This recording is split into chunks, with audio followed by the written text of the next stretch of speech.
नमस्कार दोस्तों। आज हम पढ़ने जा रहे हैं अपादान कारक। किन किन के योग में पंचमी विभक्ति का प्रयोग होता है। अपादाने पंचमी, जुगुप्सा, विराम, प्रमाद आलस्य करना, भी डरना, त्रयी रक्षा करना, वारण हटाना, व्यवधान रोकना, किसी के व्यवधान से छिपना, आख्याता जिससे हम पढ़ते हैं नियम पूर्वक, उत्पत्ति, उद्भवती, रीते बिना, बही बाहर, तरफ, यसून प्रत्यय जब एक को अलग किया जाता है, दूर वाची शब्द, अंतिक, समीप आदि। ऐसे 22 शब्द हैं जिनके योग में पंचमी विभक्ति होती है। तो देखते हैं। सबसे पहले ध्रुवम पाए अपादानम, जहाँ से वस्तु अलग हो। ध्रुवम वह निश्चित स्थान जहाँ से कोई वस्तु अलग होती है तो उस स्थान विशेष की अपादान संज्ञा होती है। अपादाने पंचमी से पंचमी विभक्ति का प्रयोग होता है जहाँ से वस्तु अलग हुई हो। जैसे वह गांव से आता है, वृक्ष से पत्ते गिरते हैं। वह गांव से आता है तो वह कहाँ से अलग हो रहा है? गांव से। पत्ते कहाँ से अलग हो रहे हैं? वृक्ष से। तो ये अपादान है और अपादान में पंचमी विभक्ति होगी। वीडियो रोककर आप बनाएं संस्कृत में, फिर हम बताते हैं। तो वह गांव से आता है। स ग्रामात् आगच्छति, वृक्ष से पत्ते गिरते हैं तो वृक्षात् पत्राणि पतन्ति। अब कौन कौन से स्थान हैं जहाँ पर पंचमी विभक्ति होती है? तो निम्न के योग में पंचमी होती है। जुगुप्सा यानी घृणा करना, जिससे हम घृणा करें। विराम रुकना, जिस कार्य से हम रुकें। प्रमाद आलस्य करना, जिस कार्य से हम आलस्य करें। भी डरना, जिससे हम डरें, भय का जो कारण है। और त्रयी रक्षा करना, जिससे रक्षा की जाए। सूत्रेस काम भित्रार्थानाम भय हेतु। तो उदाहरण लिख लें और संस्कृत बनाएं। पाप से घृणा करता है, पाप से रुकता है। दुर्जन धर्म से आलस्य करता है, चोर से डरता है, चोर से रक्षा करता है। बनाएं इनकी संस्कृत। वीडियो को रोक लें तो क्या बनेगी, चेक करें। पापात जुगुप्सते, पापात विरमति, दुर्जन धर्मात् प्रमाद्यति, धर्मात् धर्म में पंचमी विभक्ति होगी। चौरात बिभेति, चौरात त्रायते। इसी प्रकार और कहाँ पर होगी पंचमी, देखते हैं आगे। वारण, वारण यानी हटाना, जिस स्थान से हटाया जाए। निलियते छिपना, जिससे छिपे।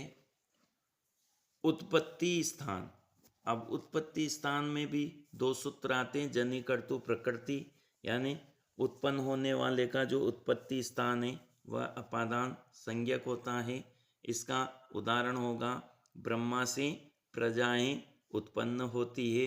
और एक सूत्र है भुव प्रभुव, की भू धातु के कर्ता का प्रथम उत्पत्ति स्थान जो होता है उसमें पंचमी विभक्ति होती है। जैसे हिमालय से गंगा निकलती है। रीते ने बिना, बही बाहर, तरफ, यसुन जब दो में से दो की तुलना की जाए और दो में से एक को अलग किया जाए तो तरप और यसून के योग में पंचमी विभक्ति का प्रयोग होता है। प्रभृति यानी से लेकर, अन्य इतर भिन्न, पृथक अलग, विना बिना। देखते हैं इनके उदाहरण लिख लें आप। किसान जौ से गाय को हटाता है। कृष्ण माता से छिपते हैं। ब्रह्मा से प्रजाएं उत्पन्न होती है। हिमालय से गंगा उत्पन्न होती है। ज्ञान के बिना मुक्ति नहीं। गांव से बाहर कुआं है। राम शाम से चतुर है। जननी और जन्मभूमि स्वर्ग से भी श्रेष्ठ है। वह बाल्यकाल से लेकर चंचल है। यहाँ राम से भिन्न कौन है? राम के अलावा कौन है? राम से अलग। ज्ञान के बिना जीवन व्यर्थ है। तो देखते हैं इनकी संस्कृत बना ली वीडियो को रोककर।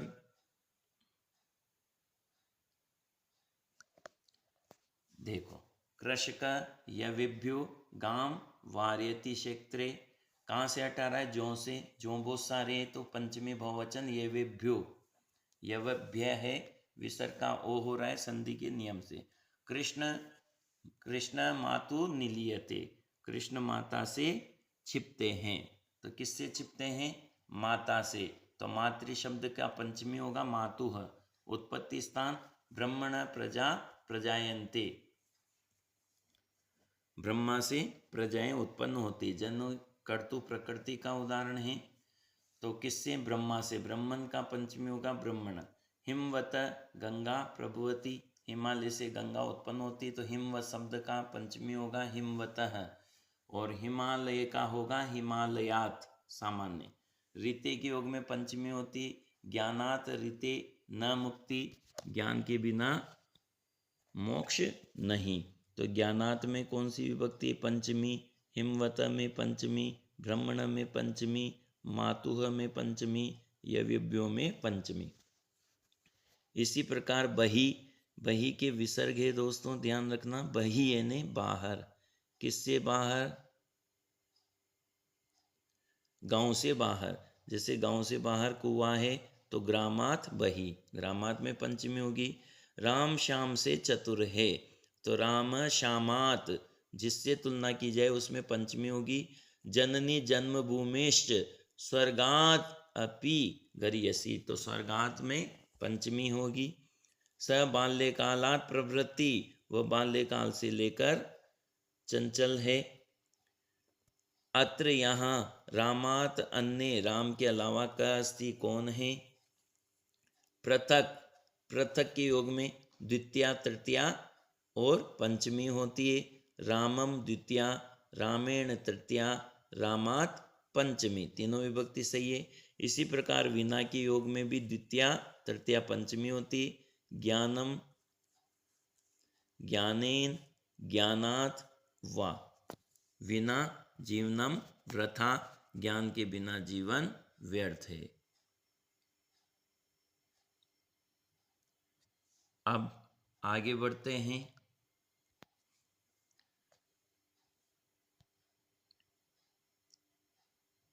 सेकंड ग्रेड संस्कृत पढ़ने के लिए आप हमसे संपर्क कर सकते हैं। दूर और समीप अर्थ वाले, ध्यान देंगे, दूर तथा समीप अर्थ वाले शब्दों में द्वितीया तृतीया और पंचमी होती है। दूरांतिकार्तेभ्यो द्वितीया च। दूर तथा समीप अर्थ वाले शब्दों में द्वितीया तृतीया पंचमी होती है। और इन शब्दों के योग में यानी जिससे दूर हो, जिससे पाँच हो, उसमें षष्ठी और पंचमी विभक्ति होती है। दूरांतिकार्थै षष्ट्यन्यतरस्याम सूत्र से।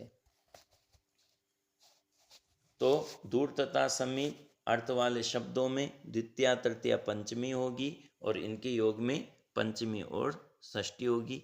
दिशावाचक शब्दों के योग में पंचमी होगी पराजयते, पराजय असोढ़ सूत्र से जिस कार्य से हम पराजित होते उसमें पंचमी होगी, अनंतरम के योग में पंचमी होगी, आख्याता के योग में पंचमी होगी। तो उदाहरण देखेंगे। गांव से दूर कुआं है, आप बनाएं। गांव के समीप कुआं है। भारत से उत्तर में हिमालय है। वह अध्ययन से पराजित होता है। वह पढ़ने के पश्चात खेल के मैदान में जाता है और वह उपाध्याय से पढ़ता है। फटाफट संस्कृत बना लें। अब देखें, वीडियो रोक लें। ग्रामस्य दूरम दूरेण दूरात वा, देखेंगे जो दूर तथा समीप अर्थ वाले शब्द है उन शब्दों में द्वितीया, तृतीया और पंचमी तीनों सही है। इसी प्रकार ग्रामस्य समीपम, समीपेन और समीपात। इसी प्रकार ग्रामात, ग्रामस्य वा, गांव से, तो जिससे दूर होगा तो सम दूर तथा समीप अर्थ वाले शब्दों के योग में पंचमी और षष्ठी दोनों विभक्ति हो सकती है ना। तो ग्रामात, ग्रामस्य वा, दूरम दूरेण दूरात वा कूपः अस्ति। इसी प्रकार भारतात उत्तर हिमालय अस्ति। भारत से उत्तर में कौन है? हिमालय है। तो दिशावाची शब्दों के योग में पंचमी विभक्ति है। जैसे भारतात दक्षिण सागर अस्ति। स अध्ययनात् पराजयते। स पठनात् अनन्तरं क्रीडाक्षेत्रं गच्छति। स उपाध्यायात् अधीते, वह उपाध्याय से पढ़ता है। तो इस प्रकार से और भी स्थान है, महत्वपूर्ण 22 स्थान ऐसे हैं जिनके योग में द्वितीय विभक्ति होती है। आप इनको और भी अधिक गहराई से पढ़ना चाहते हैं तो हमारी ऑफलाइन क्लास प्रारंभ हो चुकी है। सेकंड ग्रेड पढ़ने के लिए आप शीघ्र संपर्क कर सकते हैं। जयतु संस्कृतम, जयतु भारतम। धन्यवाद। पुनः मिलामः।